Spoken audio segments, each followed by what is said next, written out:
বিসমিল্লাহির রহমানির রহিম। আসসালামু আলাইকুম। প্রিয় ভাই ও বোনেরা, কেমন আছেন? আলহামদুলিল্লাহ ভালো আছি আমি অনেক দিন ধরে হাঁটতেছি না, ব্যায়ামও করতে পারতেছি না, শরীর অসুস্থ খুব বেশি। সেজন্য বেশি আমার স্টিকটা দিয়ে আমি ব্লগ করতে পারি না। তারপরে রেসিপি রান্না আছে ওগুলো করতে পারি না, কনফেকশনারি আছে ওগুলো করতে পারি না। বাম হাতটা দিয়ে আমি মোবাইলটা ধরতে হয়, যার কারণে বাম হাতে অনেক ব্যথা। ডান হাত দিয়ে সব কিছু ম্যানেজ করতে হয়, কারণ যারা ব্লগ করে ওনারাই জানেন কীভাবে ব্লগগুলো সেটিং করতে হয়। শর্ট ভিডিও আছে, লং ভিডিও আছে, এখানে অনেক ধরনের এখানে কাজ আছে।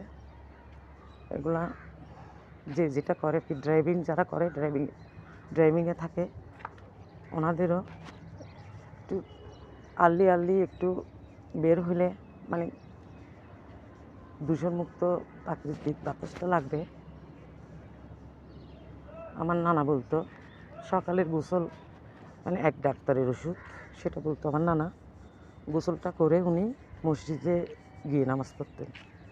এটা অনেক ভালো শরীরের জন্য, সকালে গোসলটা করে ফেলা। বাচ্চাদেরকে এগুলো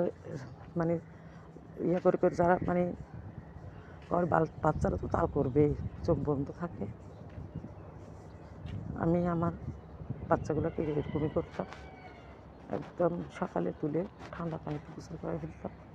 ওদের এখন এই অভ্যেসটা আছে, গরমকাল আসলে ওরা গরম পানি ইউজ করে না। ঠান্ডা ওদের গরমটা লাগে,